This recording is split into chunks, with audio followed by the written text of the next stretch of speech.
Shalom. Shalom. Selamat malam Bapak Ibu, saudara terkasih dalam Kristus. Selamat berkumpul kembali. Selamat malam Ibu Stefani Mursia Suryadinata.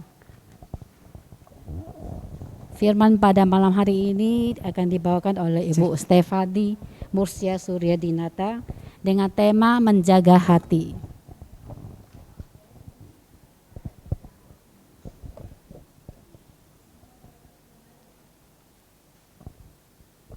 Kita bersyukur kita pada malam hari ini boleh berkumpul kembali untuk datang memuji dan menyembah Tuhan. Itu karena kebesaran Tuhan dan karena kemurahan Tuhan, kita masih diberi kesempatan untuk berkumpul pada malam hari ini. Kita mau bersuka di dalam Tuhan. Mari kita hari ini kita mau bersuka dalam Tuhan. Mari saudaraku kita bangkit berdiri.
Terima kasih semua penuh sukacita. Mari Bapak Ibu silakan duduk.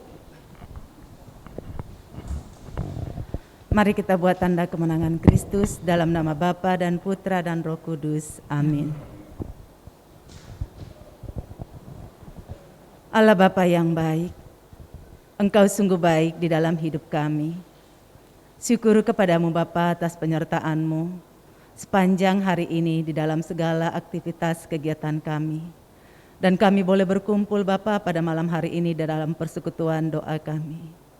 Biarlah Tuhan Engkau berkati acara kami dari awal sampai akhir. Penuhi kami dengan Roh Kudus-Mu. Arahkan hati dan pikiran kami, sehingga kami boleh layak pada malam hari ini untuk memuji, menyembah, dan mendengarkan firman-Mu. Benar Tuhan, ajarilah kami untuk selalu mengucap syukur atas segala kehidupan kami. Apapun keadaan kami, di saat kami kelaparan, dalam ketelanjangan, dalam aniaya, penderitaan, maupun dalam sakit penyakit. Kami percaya Tuhan, hanya Engkaulah sahabat kami yang setia. Bapak Ibu, mari kita datang ke hadapan Tuhan. Kita nyanyikan ucapan syukur kita, tak satu pun.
Apapun yang terjadi dalam kehidupan kami, tak satu pun yang dapat memisahkan kami dengan Dikau ya Bapa. Bapa yang baik, Kami datang ke hadapan-Mu membawa ucapan syukur kami kepadamu. Kami bersyukur ya Bapa, kami boleh ada sampai hari ini. Itu semua karena kebaikan hati-Mu dan kemurahan-Mu. Terima kasih Bapa. Inilah ucapan syukur kami anak-anak-Mu datang ke hadapan-Mu. Bagi Bapak Ibu yang mengungkapkan ucapan syukur dan terima kasihnya dipersilahkan. Terima kasih ya Bapak atas kesehatan dan penyertaan-Mu sepanjang hari ini. Terima kasih ya Bapak. Terima kasih ya Bapak. Terima kasih ya Bapa. Engkau Allah yang setia, apapun keadaan kami saat ini Tuhan, Engkau yang tahu.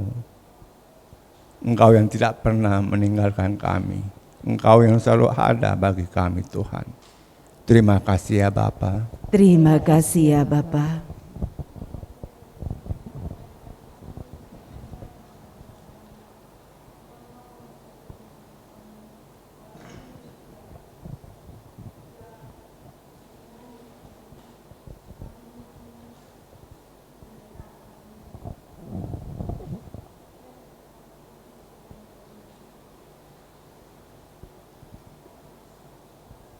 Terima kasih ya Bapa. Terima kasih.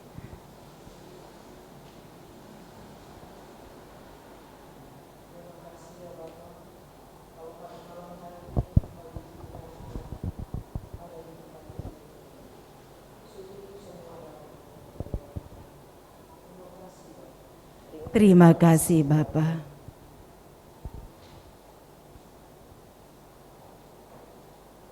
Terima kasih ya Bapa, Engkau mengumpulkan kami anak-anak-Mu untuk boleh hadir dalam persekutuan doa pada malam hari ini. Terima kasih ya Bapa. Terima kasih ya Bapak.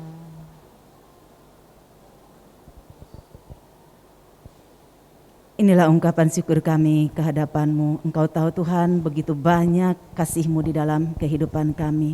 Ajari kami, mampukan kami untuk selalu bersyukur kepada-Mu. Karena Engkau juga Tuhan penolong yang selalu setia, memenuhi segala keperluan kami. Tak pernah Engkau mengecewakan kami ya Bapa. Segala perkara dapat kutanggung. Mari Bapak Ibu kita nyanyikan segala perkara.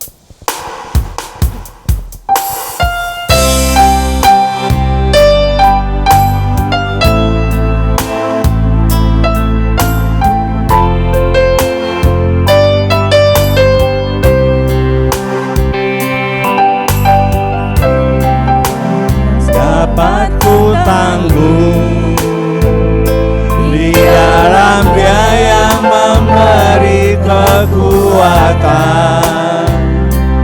Tuhan Yesus penolong dan sahabat.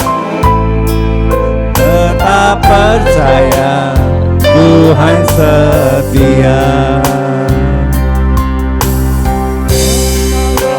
Yang selalu setia,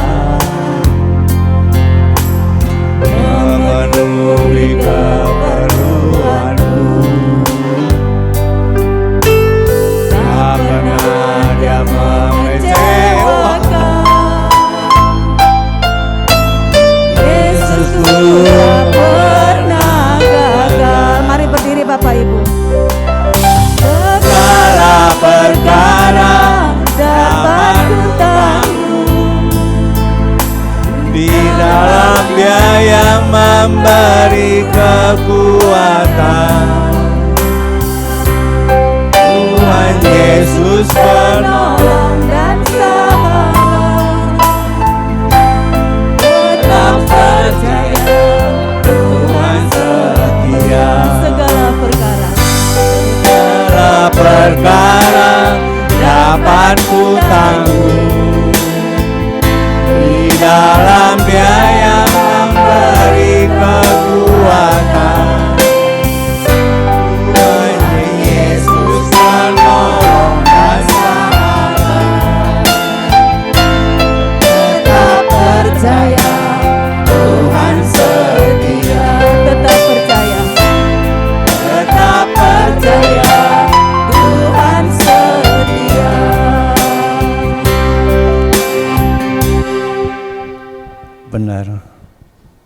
Engkaulah Tuhan yang kami percaya, Engkau yang setia. Karena Engkaulah Tuhan kekuatan bagi kita semua, dan adalah mazmur kita. Dialah kota perlindungan kita dan menara perlindungan bagi kita semua. Mari Bapak Ibu kita angkat pujian ini, kita mau katakan, Tuhan Kaulah kekuatanku dan mazmurku. Mari kita tepuk tangan bagi Dia.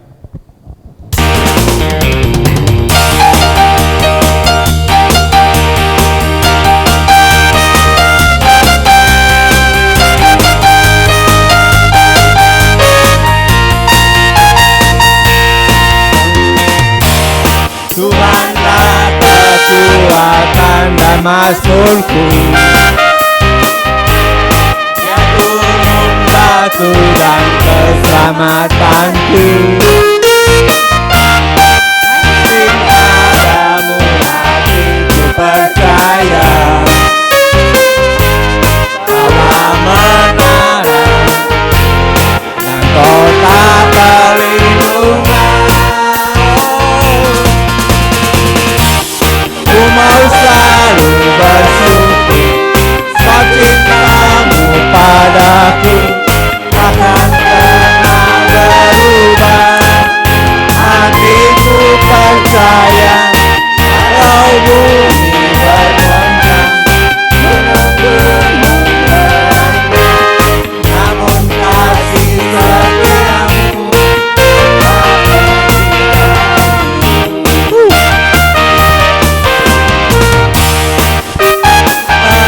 kekuatan dan mazmurku, ya gunung batu dan keselamatanku. Padamu hatiku percaya, Kaulah menara dan kota perlindungan. Kami mau bersyukur, mau selalu bersyukur sebab cintamu padaku takkan pernah berubah. Hatiku percaya walau bumi bergoncang, gunung-gunung berandai, namun kasih setiamu tak pergi dariku. Ku mau selalu bersyukur cintamu padaku takkan pernah berubah. Hatiku percaya walau bumi bergoncang, gunung-gunung beranjak, namun kasih setiamu tak pergi dariku. Kasih setiamu tak pergi, kasih setiamu, kasih setiamu tak pergi. Bersorak-sorai bagi Allah kita, Allah yang luar biasa. Amin.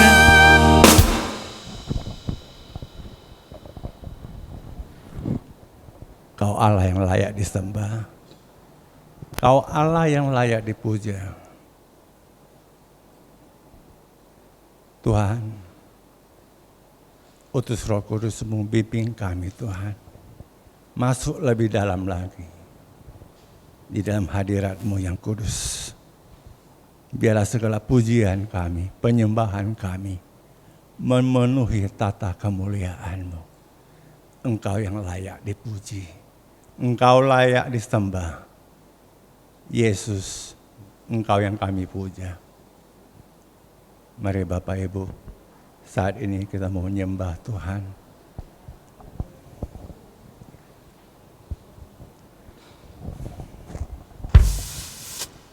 Engkau yang hadir di tengah-tengah kami Tuhan. Oh ya Rabbi Sikirama.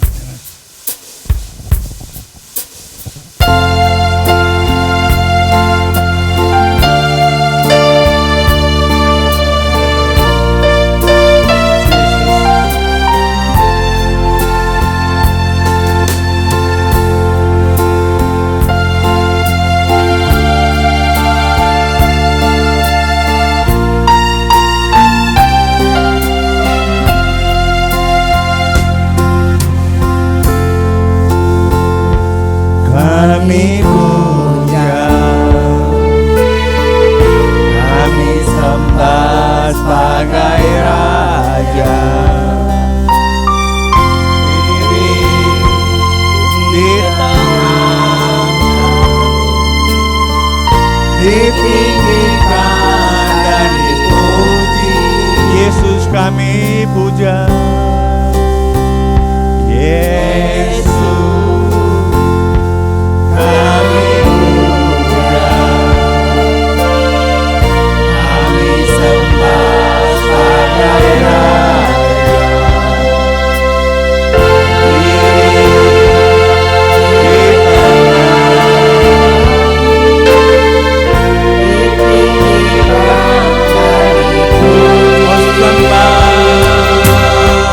Sembah dan puji sembah dan puji sembah dan puji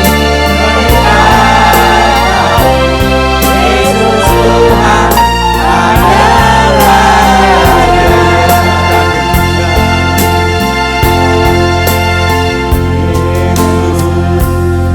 kami puja, kami sembah sebagai Raja.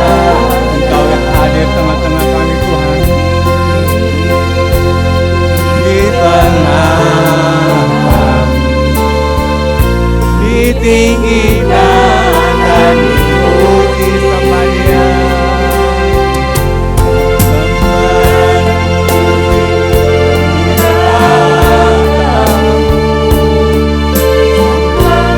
Puji demi tatamu, sembah dan puji demi tatamu. Yesus Tuhan adalah Raja sembah. Puji demi tatamu, sembah dan puji penitatamu, sembah dan puji penitatamu. Yesus Tuhan adalah Raja sembah. Dan puji penitatamu, sembah dan puji penitatamu, sembah dan puji penitatamu. Yesus Tuhan adalah Raja. Yesus Tuhan adalah Raja. Yesus Tuhan adalah Raja. Ya Rabba ya Rabba Santara Sikira Bapa ya Rabba Bapa. Oh ya Sikira ya Rabba ya Rabba ya Sikira Bapa Bapa. Oh ya Sikira ya Sikira Bapa ya Rabba Bapa ya Rabba Bapa. Oh ya Rabba Sikira ya Rabba ya Rabba ya Rabba ya Rabba. Oh Shaya Rama ya Rama ya Rama Sikira ya Rama ya Rama Baba Baba. Shaya Rama ya Rama ya Rama ya Rama Baba Baba ya Rama. Oh ya Rama ya Rama Sikira. Shaya Rama ya Rama ya Rama ya Rama Baba. Oh ya Rama ya Rama ya Rama ya Rama ya Rama. Shaya Rama ya Rama ya Rama.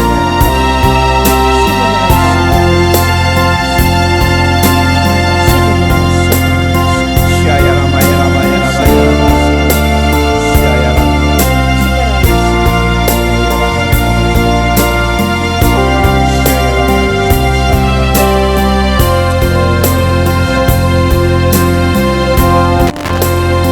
Terima kasih ya Tuhan untuk lawatan-Mu Tuhan.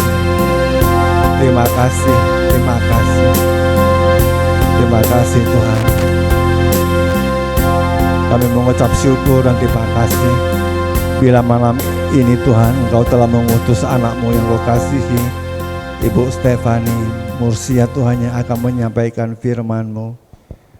Berkati beliau Tuhan, urapi beliau dengan urapan baru-Mu Tuhan, sehingga apa yang disampaikan sungguh berasal daripada Engkau, dan kami sudah siap untuk mendengarkan.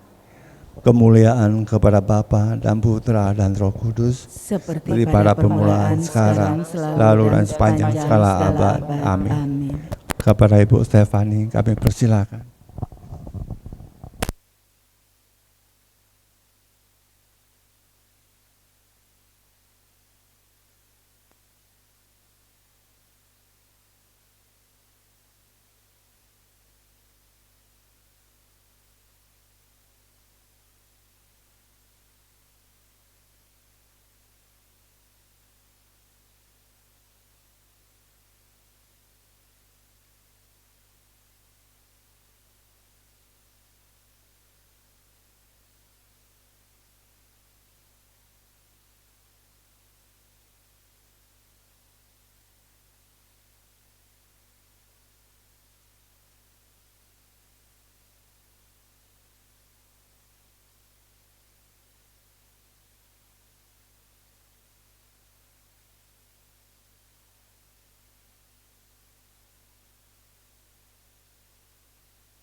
Shalom. Oke, Shalom, terima kasih, selamat malam. Saya baru hari ini ke Tosebio. Harusnya biasanya saya 1 minggu sebelum pewartaan saya suka main dulu, kontrol dulu untuk lihat.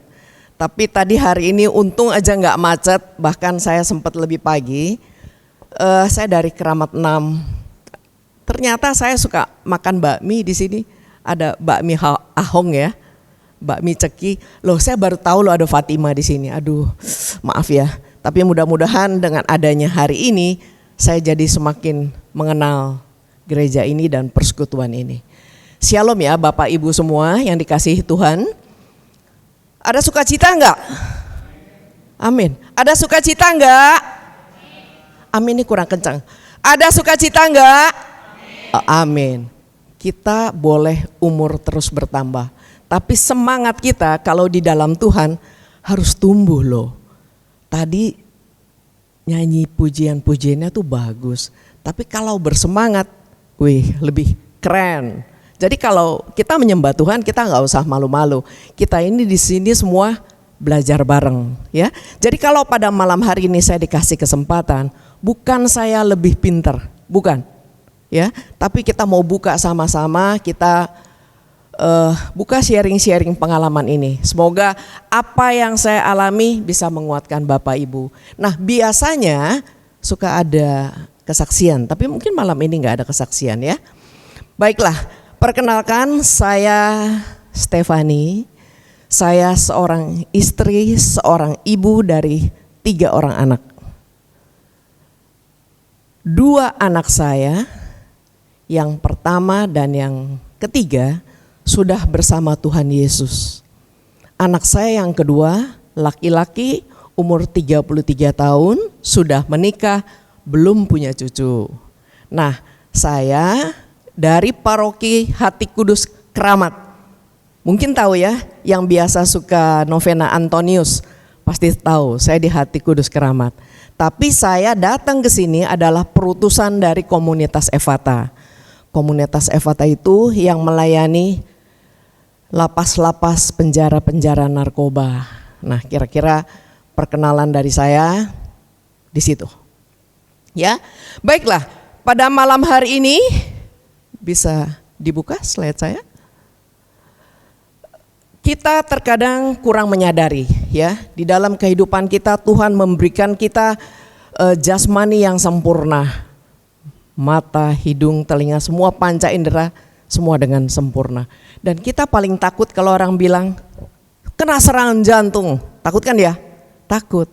Tapi sesungguhnya bukan jantung tidak penting, tapi hati itu tidak kalah penting loh. Ya. Kalian tahu hati? Kan kadang-kadang ada lagu kan, sakitnya tuh di sini, betul ya? Ada kan nyanyi lagu gitu ya, sakitnya tuh di sini. Nggak ada yang tahu. Suami, ibu, tahu? Oh, oke, maaf. Ibunya, ibu misalnya, atau suami kita, atau istri kita, tahu nggak kalau hati kita lagi sakit? Mungkin tahu ya, dari wajah kita yang muram, dari kata-kata kita yang nggak enak.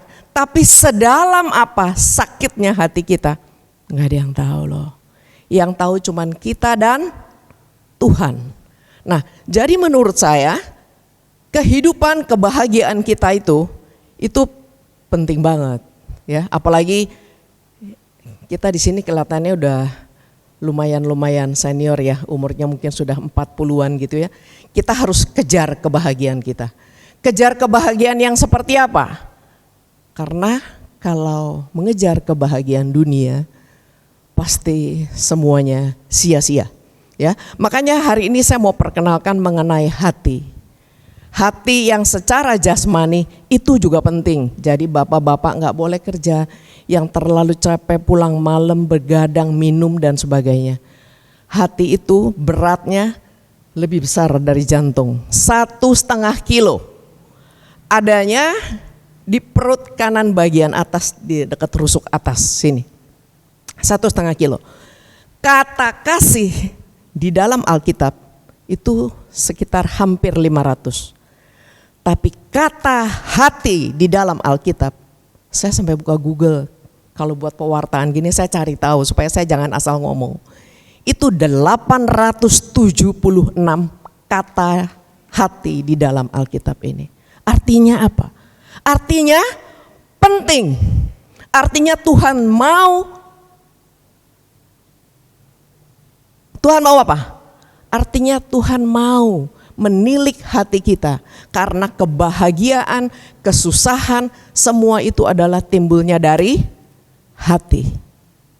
Betul apa betul Pak? Betul. Bapak kok ibu gak diajak? Oh, ibunya malah di belakang. Halo ibu, waduh luar biasa ya. Bapak dan ibu sama-sama ada di persekutuan ini. Nah di sini kita bisa lihat ya, Yesus itu menuntun anak kecil. Kenapa selalu Tuhan tuh menuntun anak kecil? Karena anak kecil itu begitu lugu, begitu polos, dituntun kemana aja mau. Jangan-jangan Yesus mau bawa kemana juga dia nggak tahu. Betul nggak? Kadang-kadang seperti kita anak-anak kan, yuk ikut papa yuk. Ya kan, kalau anak 2 tahun, 3 tahun, ayo buru-buru diambil sepatu, dia ikut aja. Karena dia yakin papanya kalau ngajak, itu pasti aman, satu pasti aman. Kedua, pasti ada sesuatu mungkin yang akan diberikan kepadanya. Mungkin diajak jalan-jalan, melihat sesuatu atau dibeliin makanan atau mainan gitu kan ya Pak ya. Nah jadi kita belajarlah seperti hati anak-anak. Boleh dilanjutkan?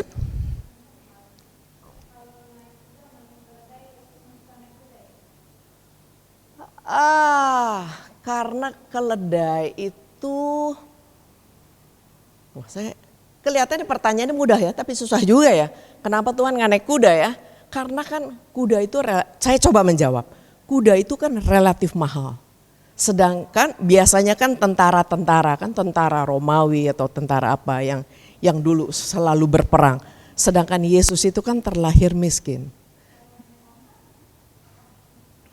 Kalau naik onta, ada juga naik onta pada zaman itu. Kalau waktu saat Yesus jalan di padang pasir kan, ya, oke. Sekarang yang kedua, slide yang kedua ini ada tertulis di dalam Markus 7 ayat 21 sampai dengan 23. Siapa yang bisa bantu membaca? Silakan. Yuk, Bapak baju kuning.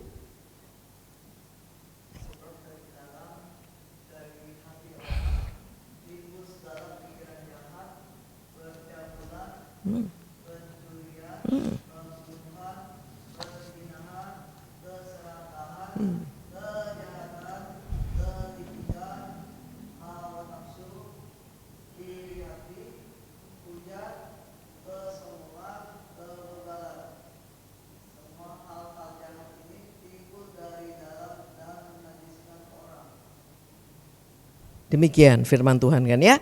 Nah, jadi hati itu punya dua sisi loh. Kita bisa jatuh belas kasihan, positif kan? Tapi kita bisa jadi begitu bebal ya. Kita bisa menjadi jahat, menjadi licik, hawa nafsu, iri hati. Kita juga bisa menghujat. Makanya pada malam hari ini Tuhan mau ajar kita untuk kita mampu menjaga hati kita supaya enggak melenceng jauh. Karena menjaga hati itu lebih susah daripada menjaga harta rasanya. Betul enggak? Kadang-kadang kita enggak mau iri. Kadang-kadang kita enggak mau usil. Tapi selewatan gitu kita lihat sesuatu aja kita sudah menilai. Artinya kan kita punya hati ada yang kurang beres gitu loh kalau menurut saya. Ya. Nah, disinilah dikatakan sebab dari hati orang timbul segala pikiran jahat, percabulan, pencurian, pembunuhan dan lain sebagainya, ya. Hati itu saya ibaratkan seperti sumber air, ya. Sumber air kalau dari gunung turun air jernih, bagus. Kita lihatnya aja seneng ya. Cantik kan ya air turun. Itu menyejukkan. Ya bukan Pak? Menyejukkan. Bikin subur tanah-tanah di sekitar kita, betul?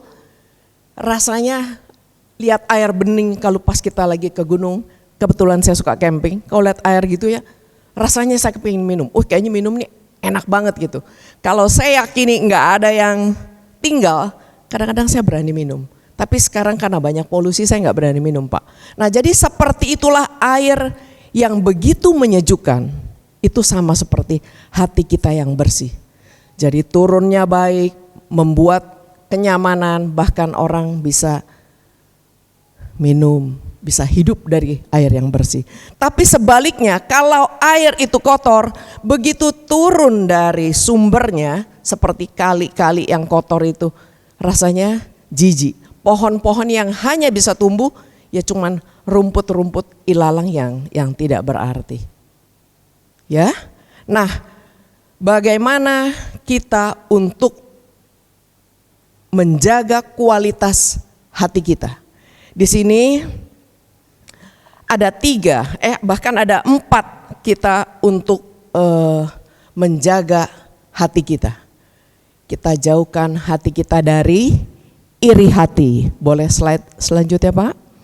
Nah kita lihat di sini iri hati. Saya bacain cepat ya. Tetapi Kain dan korban persembahannya tidak diindahkannya, lalu hati Kain menjadi sangat panas dan mukanya muram. Firman Tuhan kepada Kain, mengapa hatimu panas dan mukamu muram? Apakah mukamu tidak akan berseri jika engkau berbuat baik? Tetapi jika engkau tidak berbuat baik, dosa sudah mengintip di depan pintu, ia sangat menggoda engkau, tetapi engkau harus berkuasa atasnya. Bapak Ibu tahu kan cerita Kain dan Habil? Dua-dua anak ini mempersembahkan kurban bakaran. Kain bertanam, sedangkan Habil beternak. Pada waktu mempersembahkan kurban bakaran, Habil betul-betul memberikan lembu yang banyak lemak untuk Tuhan. Nah akhirnya Tuhan menetapkan memilih persembahan Habil. Kain bukannya koreksi diri, tidak memberikan yang terbaik atau minta maaf kepada Tuhan, dia malah iri. Dalam hatinya mungkin kurang ajar nih ya si Kain gitu loh. Kok Tuhan bisa terima persembahan dia, sedangkan apa yang dia kasih enggak. Kadang-kadang secara tidak sadar kita jadi orang bisa seperti itu. Benar enggak sih? Ya kan? Kita dulu kakak beradik misalnya ada anak-anak bisa iri loh. Ma kok Cici dikasih itu kok aku enggak, aku mau kayak gitu juga. Nah itu kan ya. Nah hal-hal seperti itu kelihatannya sepele, tapi kalau dibiarkan menjadi iri, kita tidak bisa menjaga hati kita. Akal sehat dan hati yang panas itu mengalahkan segalanya. Sampai Kain bisa membunuh Habil. Saking sudah begitu panasnya hatinya karena iri gitu ya, dia bisa membunuh adiknya. Nah jadi hati-hati kalau kita punya hati yang iri. Ipar dan Soso biasanya kadang-kadang suka iri kalau kokonya beliin istrinya, ih enak amat tuh si Soso tuh dibeliin melulu gitu loh. Kadang-kadang sirik-sirik hal yang seperti ini gitu loh. Itu tidak boleh dibiarkan. Ya. Nah, selain panas hati tadi yaitu iri hati, kita juga tidak boleh tawar hati. Ya, di sini ada tawar hati. Jika engkau tawar hati pada masa kesesakan, kecillah kekuatanmu. Betul apa betul Pak? Betul ya. Kalau kita tawar hati seperti apa sih Pak? Kalau roti tawar kan enak. Kalau tawar hati seperti apa coba? Kira-kira aja. Salah nggak apa-apa loh Pak.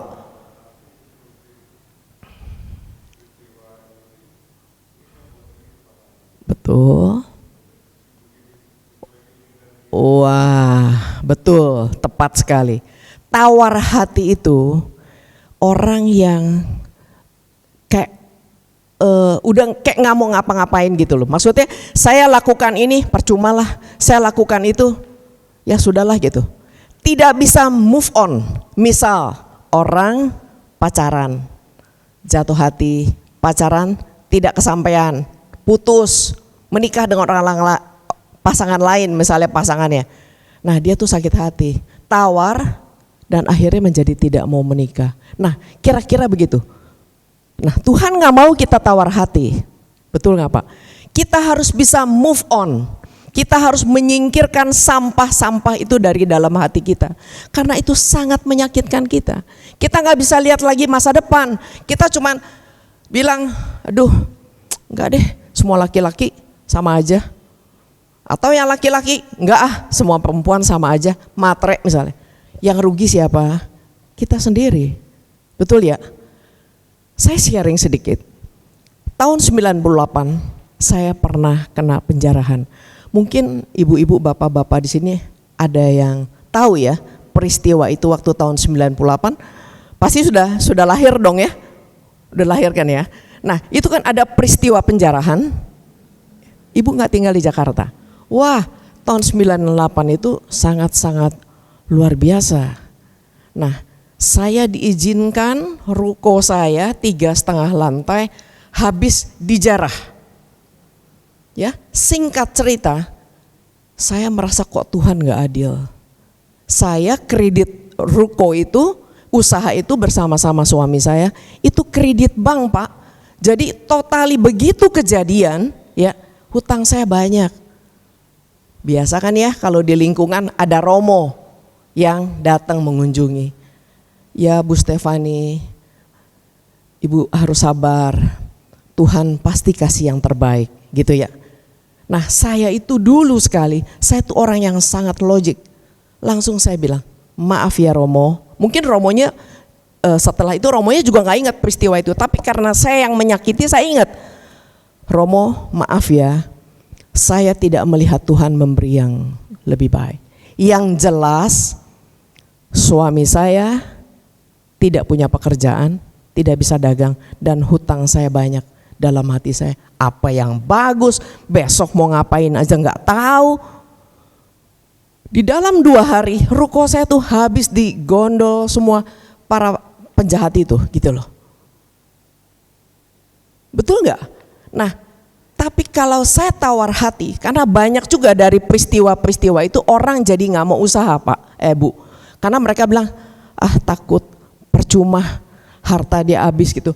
Terus ditangisi masa lalunya, yang gak jadi apa-apa. Tapi Tuhan baik. Saya itu orang yang suka komplain kalau ada sesuatu yang gak berkenan dengan pikiran saya. Saya bilang apa yang baik, saya gak bisa terima gitu ya. Sementara waktu itu ada tetangga saya, dagangnya juga dekat-dekat saya Pak. Dia tidak terkena kerusuhan. Coba bisa bayangin gak Pak? Dia syukuran, dia undang saya. Waduh, rasanya gimana tuh ya Pak ya? Ya, saya tidak menyalahkan dia. Dia bersyukur karena dia tidak kejarah. Tapi ibu bisa bayangin gak kalau yang jadi posisi saya? Aduh, kok saya berdosa sekali ya. Sampai kan banyak orang bilang, Ya kadang-kadang kalau kita lagi di dalam peristiwa kemalangan gitu ada aja kan orang yang ngomong, ya mungkin gini kali dia dagangnya, oh kali begitu kali dagangnya gitu ya. Jadi kita udah jadi orang yang paling susah hatinya waktu itu, kita juga merasa jadi seperti orang yang tertuduh, kira-kira begitu ya. Tapi kira-kira kan masih terus tuh di TV selalu disiarkan kan, ada ruko dibakar apa semua segala macam. Kira-kira 2 minggu kemudian saya banyak sekali melihat korban-korban di situ yang mengatakan rumah dia dibakar, ada anak dia diperkosa gitu loh. Banyak Pak waktu itu ya kan. Saya masuk ke kamar, saya menangis. Saya minta ampun sama Tuhan. Tuhan, ampuni saya. Kalau Tuhan cuma ambil secara materi, satu hari Tuhan bisa gantiin. Betul nggak Pak? Tapi orang yang kehilangan anaknya, kehilangan keluarganya, kehilangan rumah tinggalnya, itu gimana ya gitu. Saya cuma harta istilahnya, tapi kesehatan saya masih punya. Oke, saya kerja lagi. Saya langsung balik badan, saya tidak pernah lagi meratapi hari itu. Tapi betul, Tuhan itu baik. Setelah 10 tahun kemudian, Tuhan kembalikan loh Pak. Mungkin setelah kalau saya kilas balik ya, kalau saya hari itu nggak dijarah, mungkin suami saya juga nggak ada hari ini.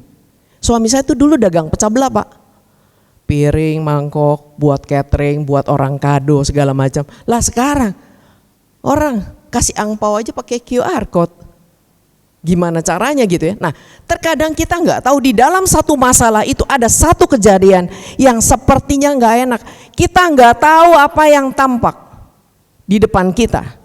Tuhan jauh apa yang nggak kepikir, Tuhan sudah rancangkan sesuatu yang indah buat kita. Makanya kita tidak boleh tawar hati. Terus berharap kalau ada satu kejadian yang Tuhan izinkan di dalam kehidupan kita, Tuhan pasti punya rencana besar di dalam kehidupan kita. Dan saya sejak hari itu saya terus meyakini. Jadi kalau saya ada persoalan di pekerjaan, Tuhan pasti, ini abis ini pasti ada jalan lain yang Tuhan bukakan supaya kita mampu melewati itu.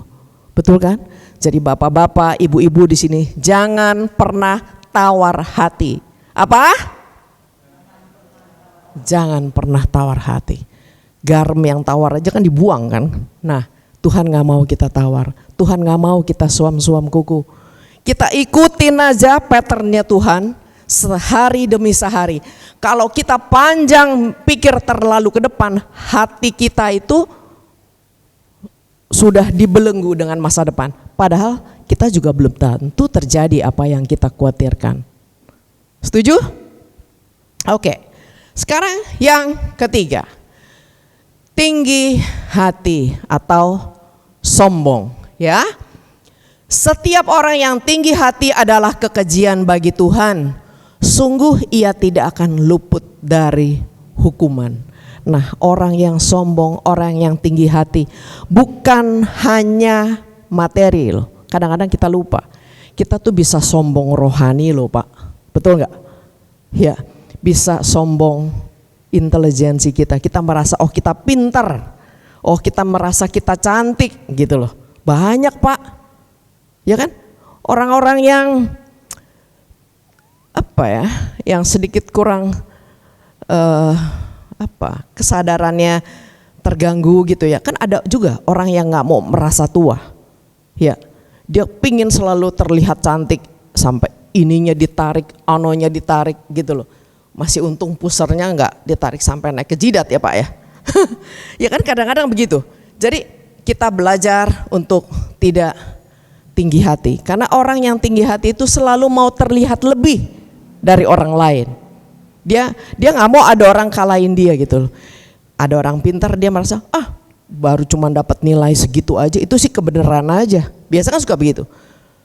Ada orang beli mobil, dia ngomongnya lain lagi. Cuma mobil begitu aja gitu loh. Nah, sering hal-hal seperti itu kita tidak jaga hati kita. Padahal kita ngomong cuman selewatan.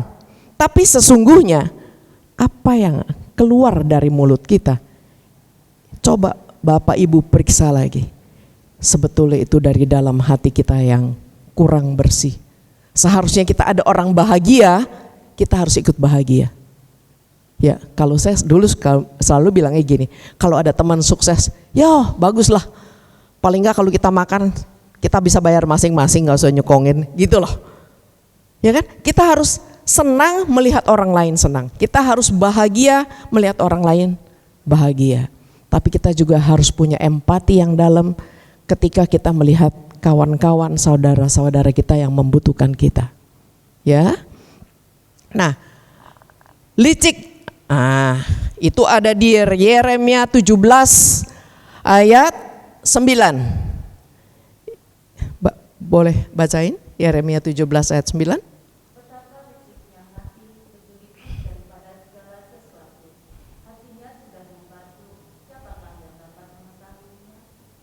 Nah, terkadang kita nggak sadar kalau sombong udah umum ya, semua orang tahu, tinggi hati, sombong, iri. Terkadang hati kita tuh licik loh, betul nggak sih?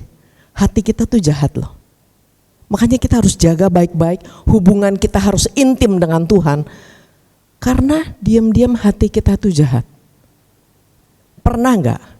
Kita ambil contoh kayak orang Farisi yang berdoa di tengah jalan. Sepertinya kan dia tuh orang baik supaya dia dilihat berdoa. Ya, sepertinya dia setia pada Tuhan, tapi dengan tujuannya itu beda supaya dilihat orang gitu. Sama seperti gini loh. Aduh ibu, kamu terima kasih ya. Ibu sudah banyak bantu persekutuan gitu kan ya. Enggak pak, itu enggak seberapa. Saya cuman beliin kursi 10, organ gitu. Nah, kelihatannya kan baik, kelihatannya baik. Nah makanya yang saya maksud hati licik tuh begitu, bisa mengelabui pemikiran kita. Kita pikir, ya emang benar gitu. Tapi itu kan sombong yang terselubung, sebetulnya itu. Nah maksud saya licik tuh kayak gitu. Dia bisa memutar balikan sepertinya kita, aduh puji Tuhan, Tuhan berkati anak saya gajinya besar, sekarang saya dibeliin ini, dibeliin itu gitu. Perlu gak sih? Sementara temennya itu yang diajak cerita anaknya masih nganggur. Padahal ngomongnya puji Tuhan pak, betul gak? Nah, diperhatikan hal-hal seperti ini lebih dalam di dalam kehidupan kita. Ya, nah jika kita menjaga hati kita, kita pasti melihat segala sesuatu baik adanya. Betul gak? Kalau hati kita baik, kita lihat orang apapun baik jadinya. Tapi kalau hati kita kotor, apa yang dibuat pasangan kita, anak kita, adik kita semua juga gak ada yang baik, gak ada yang benar gitu loh. Mulai kita jaga hati kita dari hal-hal yang tidak berkenan kepada Tuhan. Slide selanjutnya Pak.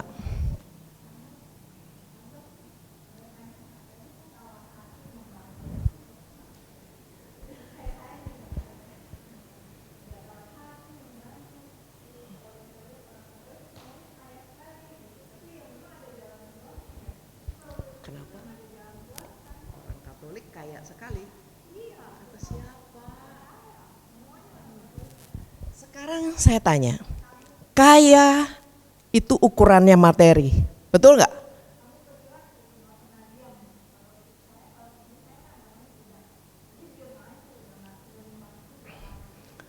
Jangan dong. Kalau setiap kita mendengar firman, Tuhan sanggup merubah kita, ya. Nanti kalau ketemu sesi yang lain, pernah ada satu gambar Tuhan Yesus kan, yang dia ketuk pintu, pernah lihat kan? Nah, kenapa itu tidak ada handle-nya? Karena tergantung kita. Kita di dalam, Tuhan ketuk pintu gambarnya, ada kan? Yang gambar Tuhan ketuk pintu. Kenapa tidak ada handle dari luar? Karena Tuhan selalu mengetuk, Tuhan tuh menunggu kita. Tergantung respon ibu. Ibu mau buka hati enggak untuk Tuhan? Sama seperti anak-anak kita kan ya. Kita sayang dia, kita bilang, kamu jangan begitu. Tapi tetap dia mau lakukan gitu loh misalnya. Tuhan kan memberikan kita kebebasan penuh. Tapi Tuhan tidak jemu-jemu untuk mengetuk hati kita. Supaya kita mau buka hati. Karena kalau kita enggak buka hati, kita yang rugi bu. Betul enggak? Banyak orang bilang, kita mencari Tuhan. Betul nggak kalau dibilang kita mencari Tuhan?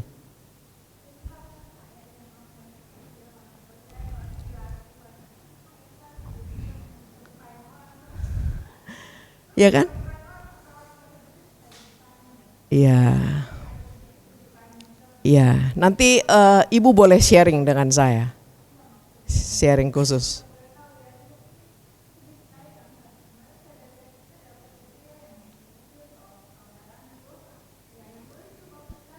Iya, iya. Iya, iya. Karena gini, kita jangan mengeneralisir bahwa orang Katolik selalu baik, ya, atau orang Katolik jahat. Tergantung pribadi orangnya. Bukan agama loh yang menyelamatkan kita, ya, tapi sikap hati kita sebagai pengikut Tuhan. Emang nggak ada orang Katolik yang jahat? Ada juga. Jadi kita jangan bilang, oh orang Katolik begini. Jangan dibawa Katoliknya, karena memang tergantung setiap orang yang kenal Tuhan. Tapi kalau orang yang kenal Tuhan, hidupnya pasti berubah. Kalau saya ambil patokannya gitu, setelah dia menjadi Katolik, adakah perubahan dalam diri dia? Apakah dia mampu? Misalnya dulu kita itu setiap hari lihat apapun ngomel misalnya.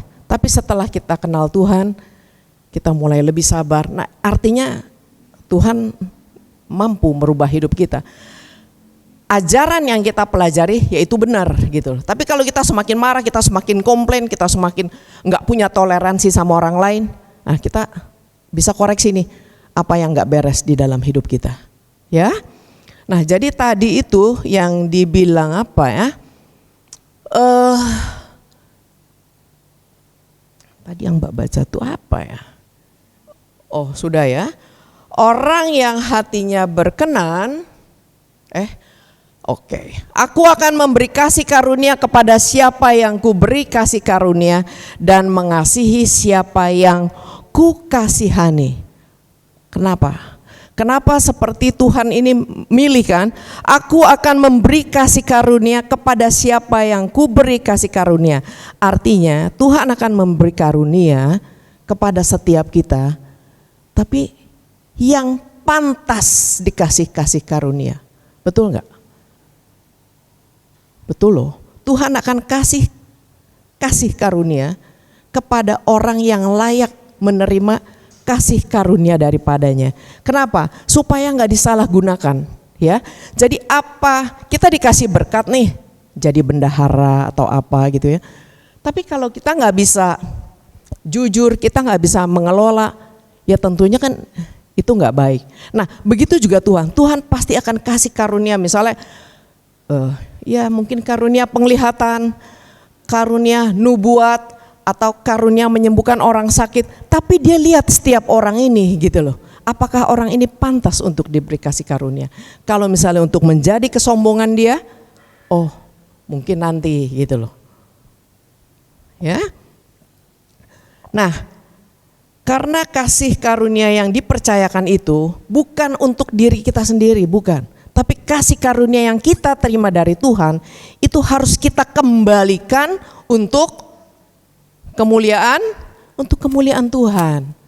Ya, kita ini cuman alat, kita ini cuman kalau ibarat air, ya, kita tuh cuman talang yang menyalurkan, ya. Terkadang kita juga bisa sombong rohani loh di dalam pelayanan. Padahal kalau saya bilang, kita ini, saya, Bapak, Ibu semua yang melayani itu, kita ini cuman sepatunya Tuhan, kita bukan kakinya Tuhan. Kalau kita lagi dipakai dalam pelayanan, itu adalah satu berkat buat kita, ya. Karena anytime Tuhan bisa ganti sepatunya dengan sepatu yang lain. Jadi kalau kita lagi melayani Tuhan, layanilah dengan sungguh-sungguh, karena itu adalah satu berkat yang luar biasa kalau Tuhan percayakan kepada kita. Bukan buat kuat gagah kita loh, bukan. Tadi ada Bapak, Ibu semua jadi singer di sini gitu ya. Mungkin ada yang belum terbiasa jadi singer, tapi mau melayani itu sudah sangat mulia di mata Tuhan. Tuhan gak ngelihat seberapa bagusnya suara kita, seberapa pinternya kalian berdoa, Tuhan melihat hati kita. Betul nggak begitu? Betul kan? Ibu yang jadi singer mau mengorbankan waktu, datang duluan. Yang menjadi organis datang duluan untuk nyamain kunci untuk latihan. Emang enak ya? Terus nanti kalau nyanyinya fales, ada aja tuh yang komentar, nyanyinya fales tadi.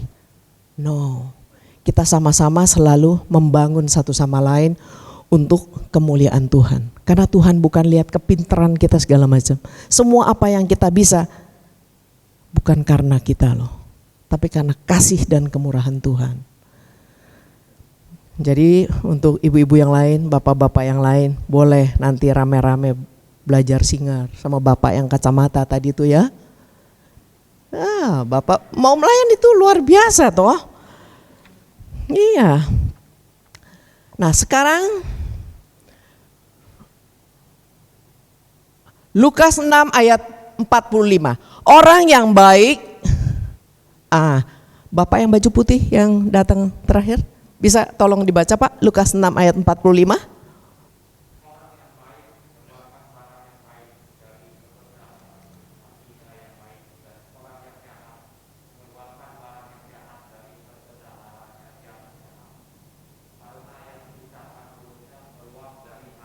Nah, betul nggak nih?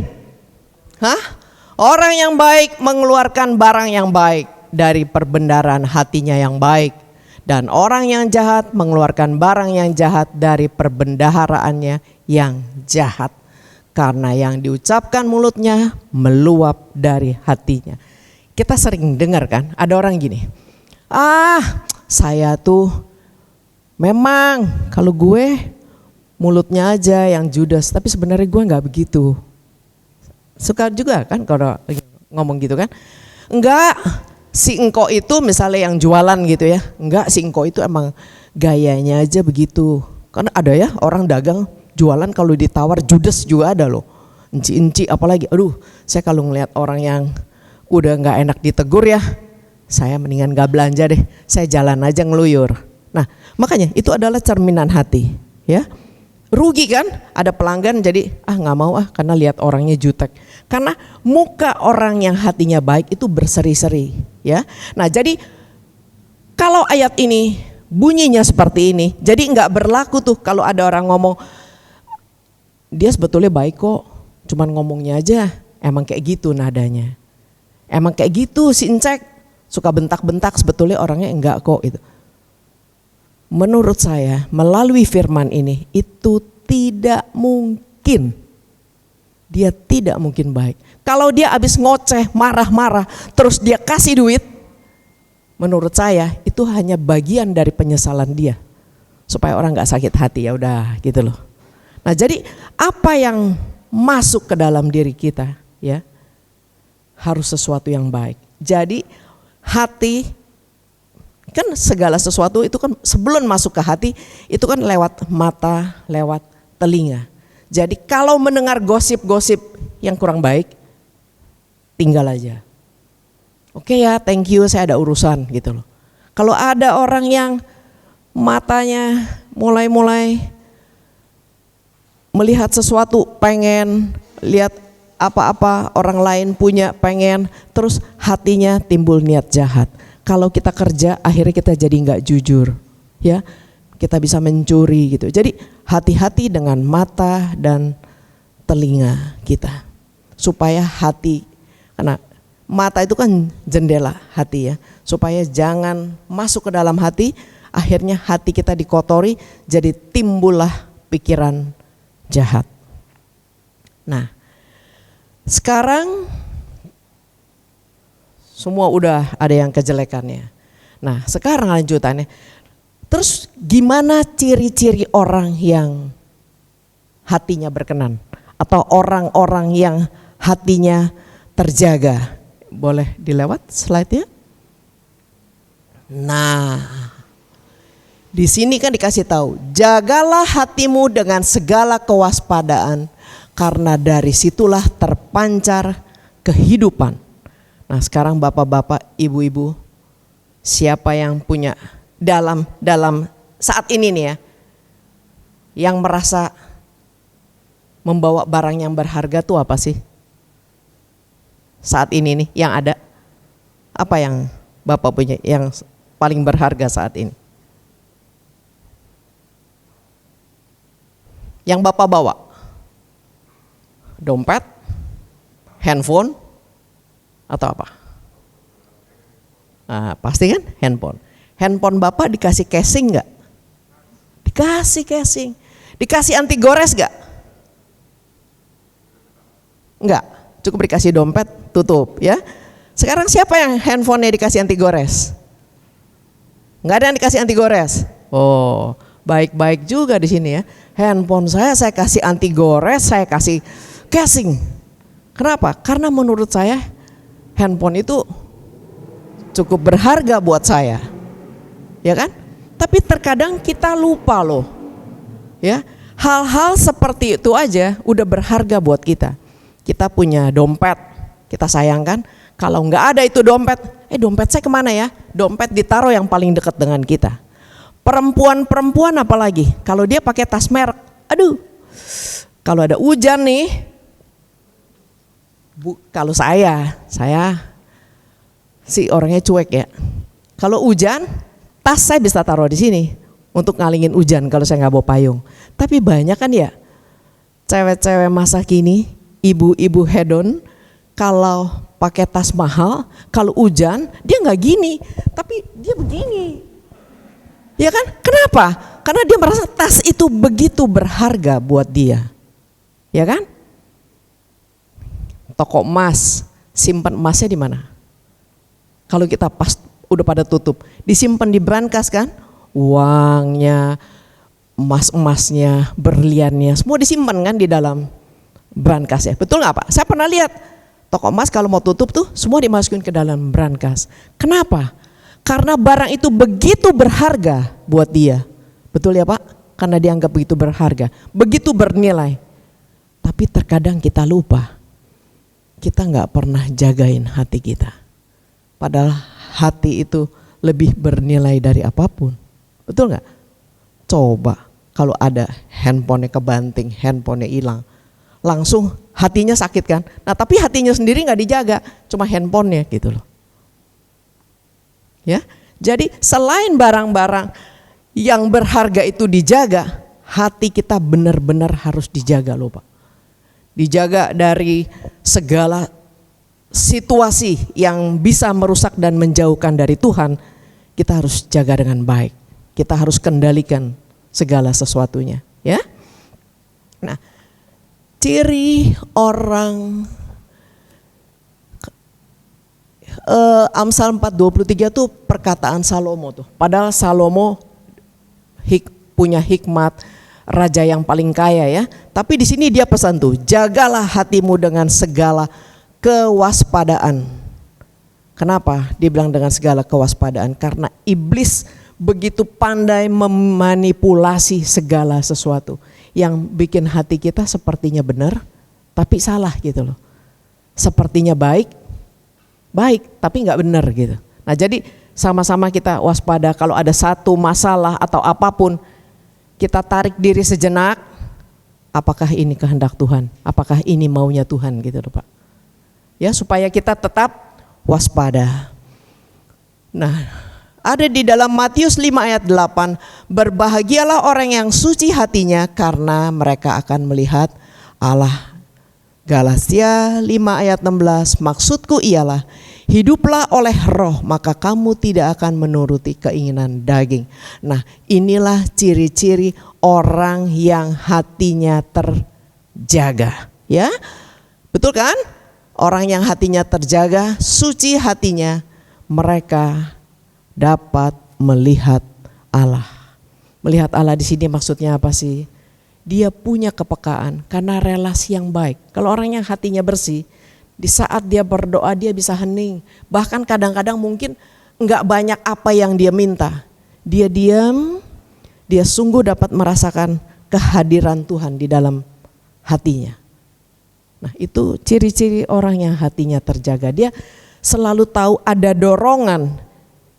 Ini yang saya lakukan, sungguhkah ini kehendakmu Tuhan gitu. Ada jeda kita untuk bertanya. Jadi bukan begitu ada masalah, wah gini deh gitu. Nah kan kadang-kadang kita suka bilang ya, kita mau tanya Tuhan dulu lah gitu. Tapi tanya seperti apa? Kalau kita nggak punya hati yang hening, kita nggak tahu itu jawaban siapa. Nah kalau orang yang suci hatinya, dia punya saat-saat intim dengan Tuhan. Sama seperti kita suami istri misalnya.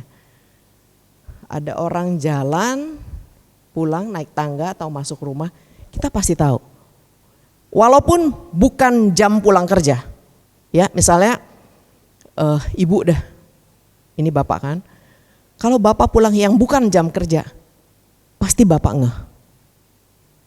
Kok tumben siang udah pulang? Padahal belum lihat orangnya loh. Tapi baru jejak kakinya aja kita udah punya feeling yang sama gitu. Oh, kok tumben nih pulang siangan? Padahal belum lihat bapak, belum ketemu gitu loh. Mungkin masih baru di bawah. Tapi suara kaki pun itu kita sudah dekat. Nah kedekatan itulah kita sama Tuhan. Jadi kita begitu peka kita tahu, oh Tuhan nggak mau ini gitu. Kita jangan seperti ini, kira-kira begitu. Nah di dalam Galasianya maksudku ialah hiduplah oleh roh maka kamu tidak akan menuruti keinginan daging. Dia sadar sepenuhnya bahwa hidup dia, hati dia bukan milik dia lagi. Tapi dia menyerahkan seluruh hidupnya kepada Roh Kudus yang membimbing, menyertai langkah hidup dia ke depan. Ya, beda loh, orang yang dipimpin Roh Kudus hidupnya beda. Semua susah, puji Tuhan. Senang, puji Tuhan. Ada masalah, dia yakin Tuhan pasti tolong. Itu kan yang paling enak, betul gak? Terkadang kita kan suka banyak was-wasnya. Selalu mikirin kekuatan kita, aduh kalau gini ini gimana ya, kalau ini gimana ya gitu. Nah tapi malam hari ini kita belajar bahwa hidup itu pilihan. Kita mau bawa hidup kita susah, panggulah semua bebanmu. Tapi kalau kita mau hidup nyaman, percayakanlah seluruh hidup kita kepada Bapa di surga. Jadi bukan mulut kita yang bilang puji Tuhan, tapi kita belajar punya hati yang menyembah kepada Tuhan. Ya, saya akan tutup dengan slide berikut. Nah, hidup adalah anugerah Tuhan. Tapi untuk menjadi bahagia adalah pilihan dan keputusan kita. Dia yang menguasai nafasnya, menguasai emosinya. Dia yang menguasai emosinya pasti menguasai tindakannya. Ya, hidup nggak ada semua yang enak terus, yang tenang-tenang terus, tidak ada. Meskipun Romo, meskipun pewarta yang kelihatannya luar biasa hebat, nggak ada. Hidup yang aman-aman aja. Semakin dekat Tuhan, kadang-kadang semakin diombang-ambing. Turun naik. Jadi itu biasa-biasa saja. Kalau kita sedang terpuruk, yakin satu hari kita akan balik. Ya, jadi semua itu dialamin setiap kita. Tapi mau jadi bahagia, nggak mesti nggak ada problem kita baru bahagia. Ada problem kita tetap sukacita karena kita mengandalkan Tuhan. Semoga menjadi berkat apa yang saya sharing pada malam hari ini, tertanam, bertumbuh dan kita jalankan di dalam kehidupan sehari-hari. Tuhan memberkati. Terima kasih. Oh ya, saya ada satu lagu saya ingat.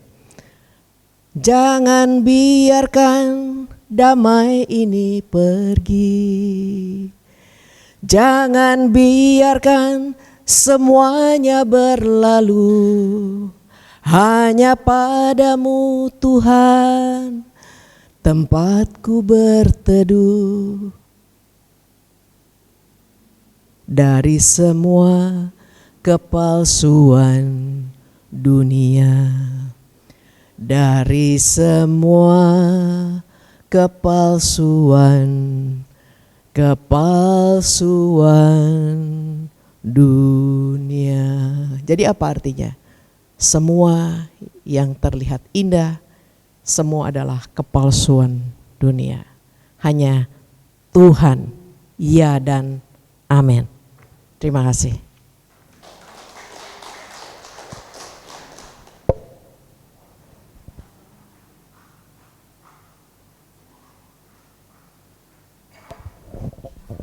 Terima kasih Ibu Stefani Mursia untuk firman-Nya pada malam hari ini.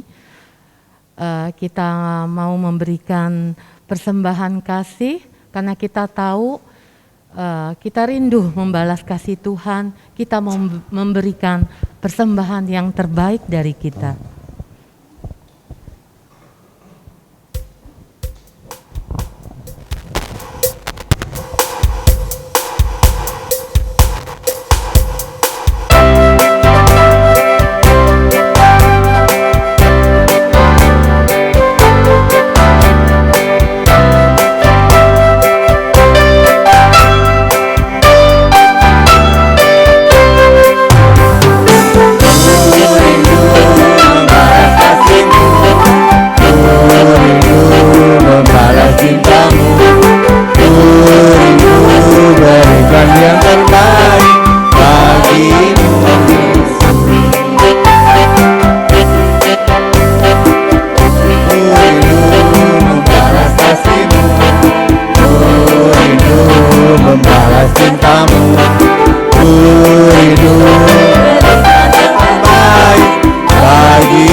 Benar Bapak, kami rindu ingin membalas kasih-Mu, ingin membalas cinta-Mu melalui persembahan kami pada malam hari ini, melalui firman yang Kau tabur pada malam hari ini.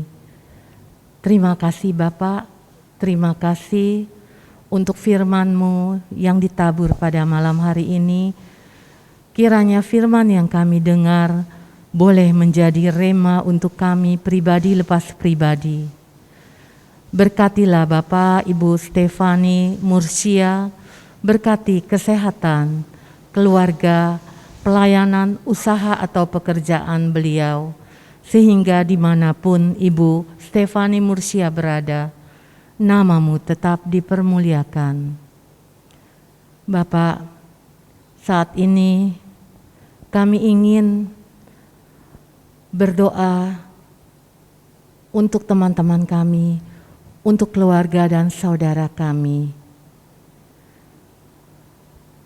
Bapak Ibu, kita akan berdoa secara spontan. Jika ingin Bapak Ibu tergerak hatinya untuk berdoa, dipersilakan untuk berdoa. Ya Bapak, kami mau berdoa untuk pastor di paroki kami, Pastor Purnomo, terutama untuk Pastor Geris, Pastor Fernando yang saat ini masih dalam masa pemulihan. Berikanlah para pastor dan juga para suster di paroki kami kesehatan, sukacita, kesabaran di dalam mengembalakan umatnya. Marilah kita mohon, kabulkanlah doa kami ya Tuhan. Dipersilakan untuk Bapak Ibu yang ingin berdoa.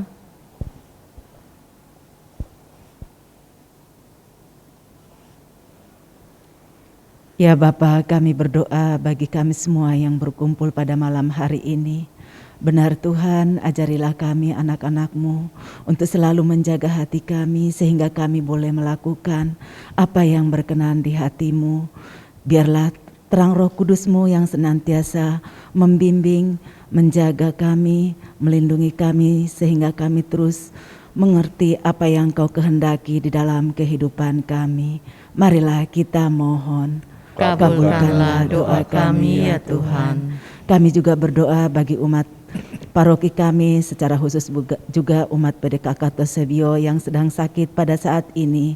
Biarlah Tuhan yang memberikan rahmat bagi mereka, rahmat kesembuhan, sehingga mereka juga boleh merasakan belas kasih-Mu dan mereka juga boleh mengalami kesembuhan. Marilah kita mohon. Kabulkanlah doa kami ya Tuhan.